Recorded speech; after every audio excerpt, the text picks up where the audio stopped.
ಗಂಗೆಯ ಕುಂಭ ನೀರು ಶುದ್ಧನ ಕಿಚ್ಚು ಹೊತ್ತಿಸಿದ ಹಸಿರು ಮಂಡಳಿ, ರೊಚ್ಚಿಗೆದ್ದ ಸಿಎಂ ಯೋಗಿ, ಕುಂಭದಲ್ಲಿ ಶುರು ಜಲಯುದ್ಧ. ನಮಸ್ಕಾರ ಸ್ನೇಹಿತರೆ, ಇಡೀ ದೇಶದ ಗಮನ ಸೆಳೆದಿದ್ದ ಹಿಂದೂಗಳ ಮಹಾಪರ್ವ, ವಿಶ್ವದ ಅತಿದೊಡ್ಡ ಧಾರ್ಮಿಕ ಸಮ್ಮೇಳನ ಮಹಾಕುಂಭ ಅಂತಿಮ ಘಟ್ಟಕ್ಕೆ ಬರ್ತಾ ಇದೆ.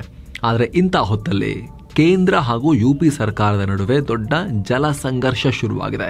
ಕೇಂದ್ರದ ಮಾಲಿನ್ಯ ನಿಯಂತ್ರಣ ಮಂಡಳಿ ಕುಂಭದ ನೀರಲ್ಲಿ ಬ್ಯಾಕ್ಟೀರಿಯಾ ಹೆಚ್ಚಾಗಿದೆ. ಯಾವ ಬ್ಯಾಕ್ಟೀರಿಯಾ? ಮನುಷ್ಯರು ಹಾಗೂ ಜೀವಿಗಳ ವಿಸರ್ಜನೆಯಲ್ಲಿ ಇರೋ ಬ್ಯಾಕ್ಟೀರಿಯಾ ಆ ಕುಂಭದ ಆ ನೀರಿನಲ್ಲಿ ಹೆಚ್ಚಾಗ್ಬಿಟ್ಟಿದೆ. ಸ್ನಾನ ಮಾಡೋಕೆ ಯೋಗ್ಯ ಇಲ್ಲವೇ ಇಲ್ಲ ಅಂತ ಹೇಳಿದೆ. ಆದರೆ ಮತ್ತೊಂದು ಕಡೆ ಯುಪಿ ಸಿಎಂ ಯೋಗಿ ಆದಿತ್ಯನಾಥ್ ಸಂಗಮದ ನೀರು ಪರಿಶುದ್ಧವಾಗಿದೆ, ಸ್ನಾನ ಅಷ್ಟೇ ಅಲ್ಲ ಕುಡಿಯೋಕ್ಕೂ ಸಮಸ್ಯೆ ಇಲ್ಲ ಅಂತ ಹೇಳಿದ್ದಾರೆ. ಕೇವಲ ಅಪಪ್ರಚಾರ ಮಾಡೋಕೆ ಈ ರೀತಿ ಮಾಡಲಾಗ್ತಿದೆ ಅಂತ ಗುಡುಗಿದ್ದಾರೆ. ಹೀಗಾಗಿ ಕುಂಭಮೇಳದಲ್ಲಿ ದೊಡ್ಡ ಜಲಯುದ್ಧ ಶುರುವಾಗಿದೆ. ಹಾಗಿದೆ ಇದರಲ್ಲಿ ಯಾವುದು ಸತ್ಯ? ಕುಂಭಮೇಳದಲ್ಲಿ ಏನ್ ನಡೀತಾ ಇದೆ? ಯಾವ ನೀರು ಶುದ್ಧ? ಕುಡಿಯೋಕೆ ಸ್ನಾನ ಮಾಡೋಕೆ ನೀರು ಶುದ್ಧ ಅಂತ ಹೇಗೆ ಚೆಕ್ ಮಾಡೋದು? ಹೇಗೆ? ಏನು ಮಾನದಂಡ? ಏನು? ನಾವು ಬಳಸೋ ನೀರಲ್ಲಿ ಈ ಶುದ್ಧತೆಯ ಪ್ರಮಾಣ ಎಷ್ಟಿದೆ?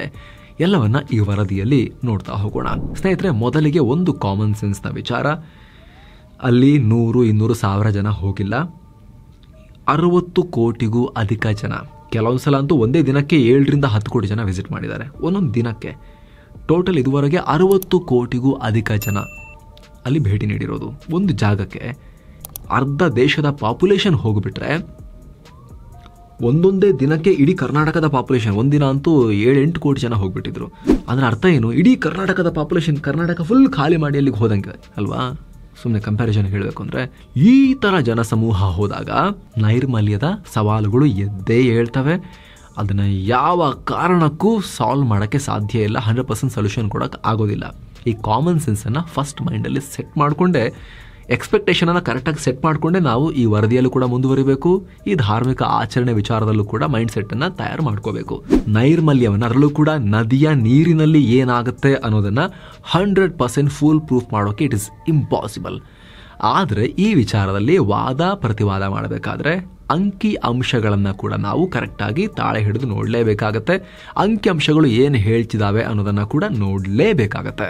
ಹಾಗಾಗಿ ಇಲ್ಲಿ ಸಂಘರ್ಷ ಉಂಟಾಗ್ತಾ ಇದೆ. ಒಂದ್ ಕಡೆ ಧಾರ್ಮಿಕ ನಂಬಿಕೆಗಳು, ಶ್ರದ್ಧೆ, ಮತ್ತೊಂದು ಕಡೆ ಈ ಮಾಲಿನ್ಯ, ಈ ಬ್ಯಾಕ್ಟೀರಿಯಾ ಕೂಡ, ಅದರಲ್ಲಿ ಇರೋ ಬ್ಯಾಕ್ಟೀರಿಯಾ ಇಲ್ಲಿಗ ಕಾಣಿಸ್ಕೊಂಡಿರೋದು ದೊಡ್ಡ ಪ್ರಮಾಣದಲ್ಲಿ. ಖುದ್ದು ಕೇಂದ್ರ ಮಾಲಿನ್ಯ ನಿಯಂತ್ರಣ ಮಂಡಳಿಯೇ ಇದನ್ನ ಹೇಳಿರೋದು, NGT ನ್ಯಾಷನಲ್ ಗ್ರೀನ್ ಟ್ರೈಬ್ಯುನಲ್ ಹೇಳಿರೋದು, ಒಂದಷ್ಟು ಅಂಕಿ ಅಂಶಗಳ ಸಮೇತ ವಿಚಾರಗಳು ಸಾಬೀತಾಗಿರೋದು. ಇದು ಈ 2 ಆಯಾಮಗಳು, ಒಂದು ಧರ್ಮಶ್ರದ್ಧೆ, ಧಾರ್ಮಿಕತೆ, ಇನ್ನೊಂದು ಕಡೆ ಅಂಕಿಅಂಶ, ಸೈನ್ಸ್. ಈ 2 ಆಯಾಮಗಳ ನಡುವೆ ಹಗ್ಗಜಗ್ಗಾಟ ಕಾರಣ ಆಗಿದೆ. ಸೊ ನಾವು ಈ ವರದಿಯಲ್ಲಿ ಇದ್ರ ಬಗ್ಗೆ ಕಂಪ್ಲೀಟ್ ಆಗಿ ಮಾಹಿತಿಯನ್ನ ಪಡ್ಕೊಳ್ತಾ ಹೋಗೋಣ. ಏನು ಸ್ನೇಹಿತರೆ, ವರದಿಯಲ್ಲಿ ಮುಂದುವರಿಯೋಕ್ಕಿಂತ ಮುಂಚೆ 7 ಸ್ಯಾಂಡ್ಸ್ ಟೂರಿಸಂ ಕಂಪನಿ ಕಾಶಿ ಅಯೋಧ್ಯೆಗೆ ಮತ್ತೊಂದು ಟ್ರಿಪ್ ಆಯೋಜನೆ ಮಾಡಿದೆ. ಬೆಸ್ಟ್ ಆಫರ್ ಪ್ರೈಸ್ 39,500 ರೂಪಾಯಿ ಮಾತ್ರ. ಕಾಶಿ, ಅಯೋಧ್ಯೆ, ತ್ರಿವೇಣಿ ಸಂಗಮ, ಗಯಾ, ಬೋಧ್ ಗಯಾ ಎಲ್ಲ ಕಡೆ ಹೋಗೋದಿರುತ್ತೆ. 4 ನೈಟ್ 5 ಡೇಸ್ ಟ್ರಿಪ್ ಇದು. ಈ ಪ್ಯಾಕೇಜ್ ನಲ್ಲಿ ಫ್ಲೈಟ್ ಟಿಕೆಟ್ಸ್, 3 ಸ್ಟಾರ್ ಹೋಟೆಲ್ ನಲ್ಲಿ ಸ್ಟೇ, ಆಲ್ ಮೀಲ್ಸ್, ದರ್ಶನ, AC ಟ್ರಾನ್ಸ್ಪೋರ್ಟ್ ವ್ಯವಸ್ಥೆ, boating, auto charges, 24/7 tour manager ಸೌಲಭ್ಯ ಹಾಗೂ ಹಿರಿಯ ನಾಗರಿಕರಿಗೆ ವಿಶೇಷ ಆರೈಕೆ ಎಲ್ಲ ಇರುತ್ತೆ. ಹೊರಡೋ ದಿನ 9 ಮಾರ್ಚ್ 2025. ಕೆಲವೇ ಸೀಟುಗಳು ಲಭ್ಯ. ಆಸಕ್ತರು ಈ ನಂಬರ್ಗೆ ಕಾಲ್ ಮಾಡಿ ನಿಮ್ಮ ಸೀಟನ್ನ ಕೂಡ ಬುಕ್ ಮಾಡಿ. ಈಗ ವರದಿಯಲ್ಲಿ ಮುಂದುವರಿಯೋಣ. ಕುಂಭದಲ್ಲಿ ಬ್ಯಾಕ್ಟೀರಿಯಾ, ಗಂಗೆ ನೀರಿಗೆ ಹಸಿರು ಮಂಡಳಿ ಕಿಡಿ. ಸ್ನೇಹಿತರೆ, ಇಡೀ ಚರ್ಚೆ ಶುರುವಾಗೋಕೆ ಕಾರಣ ನ್ಯಾಷನಲ್ ಗ್ರೀನ್ ಟ್ರೈಬ್ಯುನಲ್, ರಾಷ್ಟ್ರೀಯ ಹಸಿರು ನ್ಯಾಯಮಂಡಳಿ. ನದಿ, ನೀರು, ಕಾಡು, ಗಾಳಿ ಸೇರಿದಂತೆ ದೇಶದ ಪರಿಸರ ರಕ್ಷಣೆಗೆ ಸಂಬಂಧಪಟ್ಟ ಕೇಸ್ಗಳನ್ನ ಹ್ಯಾಂಡಲ್ ಮಾಡೋ ಸಂಸ್ಥೆ.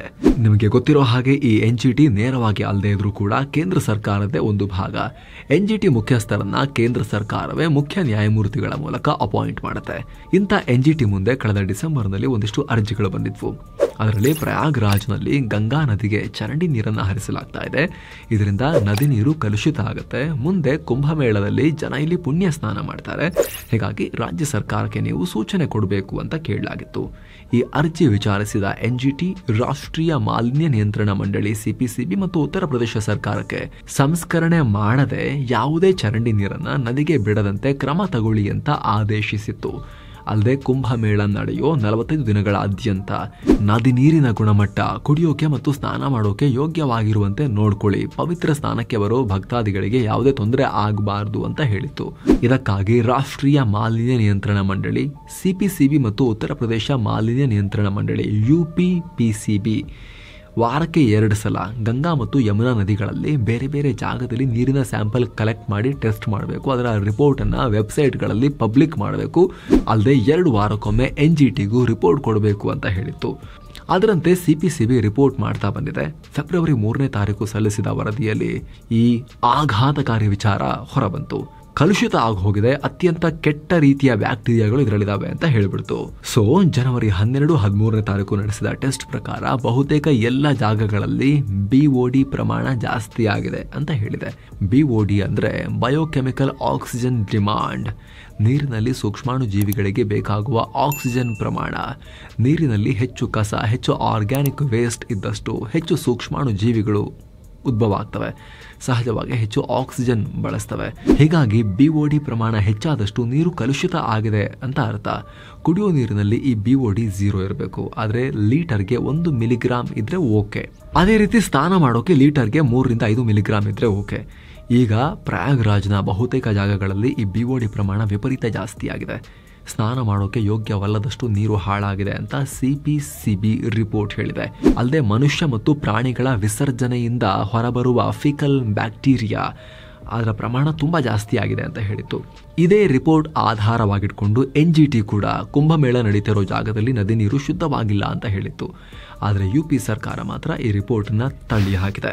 ಸಂಗಮ ನೀರು ಪರಿಶುದ್ಧ, ಅಪಪ್ರಚಾರದ ಪ್ರಯತ್ನ ಎಂದ ಯೋಗಿ. ಸ್ನೇಹಿತರೆ, ಹಸಿರು ನ್ಯಾಯಮಂಡಳಿ ನೀರು ಕಲುಷಿತವಾಗಿದೆ ಅಂತ ಹೇಳಿದ ತಕ್ಷಣ ಅನೇಕ ವಿಪಕ್ಷ ನಾಯಕರು UP ಸರ್ಕಾರದ ಮೇಲೆ ಮುಗಿಬಿದ್ರು. SP ಮುಖ್ಯಸ್ಥ ಅಖಿಲೇಶ್ ಯಾದವ್ ಸರ್ಕಾರ ಯಾಕೆ ಜನರಿಂದ ಈ ಸತ್ಯವನ್ನು ಮುಚ್ಚಿಟ್ಟಿತ್ತು, ನೀರಿನ ಗುಣಮಟ್ಟಕ್ಕೆ ಯಾವ ಪ್ಯಾರಾಮೀಟರ್ಸ್ ಇವೆ, ಈ ಬ್ಯಾಕ್ಟೀರಿಯಾಗಳು ಎಲ್ಲಿಂದ ಬರ್ತವೆ, ಬಹುಶಃ CMಗೆ ಈ ವಿಚಾರ ಗೊತ್ತೇ ಇಲ್ಲ, ಗೊತ್ತಿದ್ದಿದ್ರೆ ಅವರು ಹೋಗಿ ಸ್ನಾನ ಮಾಡ್ತಿರ್ಲಿಲ್ಲ ಅಂತ ಹೇಳಿದ್ರು. UP CM ಮಾತ್ರ ಯಾಕೆ, ಖುದ್ದು ದೇಶದ PM ಕೂಡ ಹೋಗಿ ಸ್ನಾನ ಮಾಡಿದ್ದಾರೆ.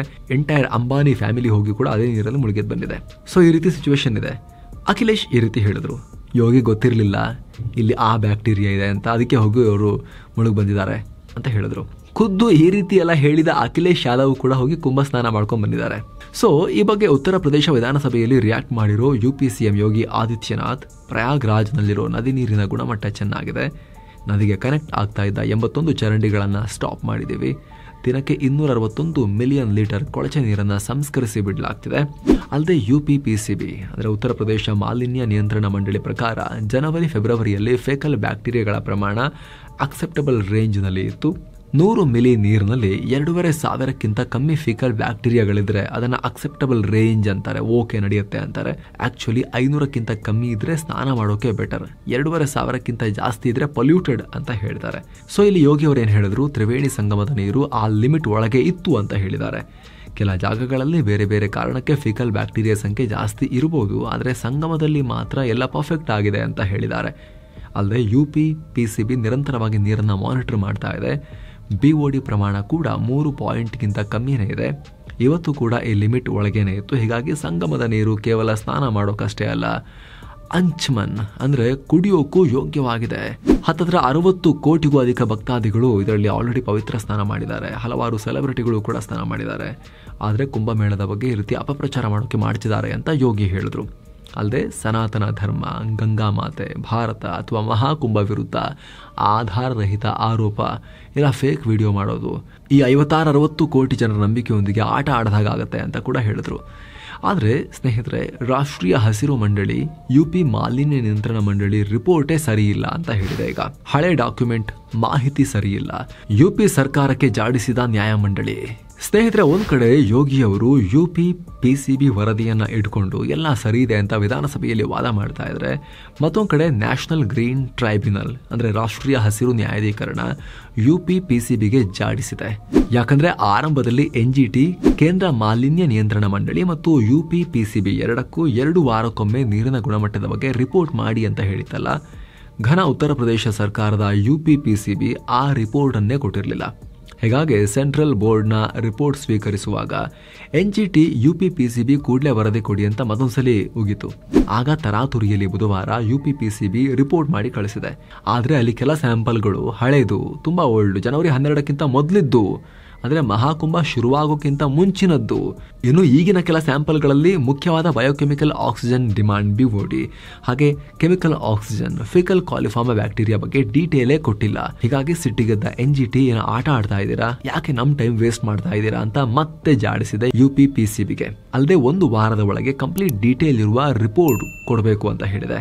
ಇಷ್ಟಾದ್ರೂ ಸುಮ್ಮನಾಗದ UPPCB ಕೇಂದ್ರ ಮಾಲಿನ್ಯ ನಿಯಂತ್ರಣ ಮಂಡಳಿಯವರು ಎಲ್ಲೆಲ್ಲಿ ಟೆಸ್ಟ್ ಮಾಡಿರೋದು, ಯಾವ್ಯಾವ ಜಾಗದ್ದು ಸ್ವಲ್ಪ ಹೇಳಿ ನೋಡೋಣ ಅಂತ ಕೇಳಿದ್ದಾರೆ. ಇದಕ್ಕೆ ಮತ್ತೆ ರುಚಿಗೆದ್ದ NGT ಹಾಗಿದ್ರೆ ನೀವು ನಿಮ್ಮ ಸೆಂಟ್ರಲ್ ಬೋರ್ಡನ್ನೇ ನಂಬಲ್ವಾ ಅಂತ ಪ್ರಶ್ನೆ ಮಾಡಿದ್ದಾರೆ. ಬಟ್ ಕೊನೆಗೆ ಈ UPPCB ಅವರು ಕೇಳಿರೋ ಮಾಹಿತಿಯನ್ನು ಅವ್ರಿಗೆ ಕೊಡಿ ಅಂತ ಸೆಂಟ್ರಲ್ PCBಗೆ ಸೂಚನೆಯನ್ನು ಕೂಡ ಕೋರ್ಟ್ ಕೊಟ್ಟಿದೆ. ಸೊ ಫ್ರೆಂಡ್ಸ್, ಇದಾಗಿತ್ತು ಉತ್ತರ ಪ್ರದೇಶದ ಕುಂಭಮೇಳ ನಡೀತಿರೋ ಜಾಗದ ನೀರಿನ ಬಗ್ಗೆ ಉಂಟಾಗಿರೋ ಈ ದೊಡ್ಡ ವಿವಾದ ಇದೆಯಲ್ಲ.